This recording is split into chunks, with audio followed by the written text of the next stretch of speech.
এ বন্ধু, ইদানিং খাওয়া খাদ্য খুব কম, শক্তি বক্তি কিছুই নাই, নাইলে না এটা তুলে আলতাম বুঝছস। মানে আমি তো হারতামই না, তুই কি এটা হারবি রে? না রে বন্ধু, আমি তো ঠিক মতো খাইতেই পারি না। আমি যদি এটা তুলতে যাই আমার হাত মাত কুইল্লা পড়ে যাবে, আমার হাসপাতালে লয়ে যাইতে হইব। আমি পারবো না। তুই নো হারতি না, আমিও হারতাম না। হ্যাঁ, হেই, দেখ দেখ দেখ, শেষরাটা আইতাছে রে। লো আজকে আজকে মুরগি বানাইলো। হ্যাঁ, বহু দিনে পাইছি, আজকে বাড়ি ফেলাই আর মুরগি বানাই। তোরা এই ন, তোরা মেলা দিন পরে দেখছি কই তাহস তোরা। আরে বন্ধু, তোরই তো বিচাইতাছি।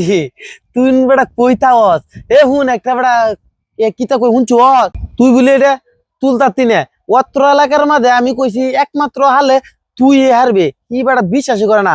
ঠিক কয় কি জানো, যদি এটা তুই তুলতার তোরা 500 টাকা হোটেলে খাওয়াইবো, আর নাইলে তুই হারে 200 টাকা খাওয়াইবি। অনেক কিছু তুই হারবে।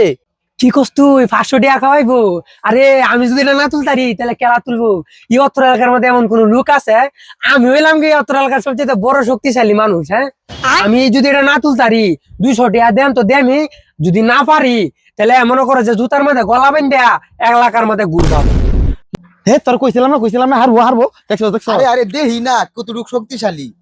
কইয়া তো হালছি এটা আমি কেরে, আমার বাপ হতে তুলতে না। আচ্ছা 500 টাকা তুই হাই আলাই চেষ্টা করি, দেখ দেখ আমি কিবা তুলি।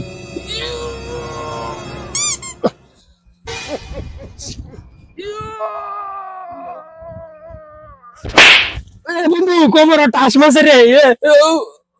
গো ও হে বন্ধু বন্ধু, এর কমর টাচ মারছে। ল এনে 200 টাকা কাম লাগতো না, 200 টাকার বদলি 5,000 টাকা জরিমানা দেওয়া লাগবো।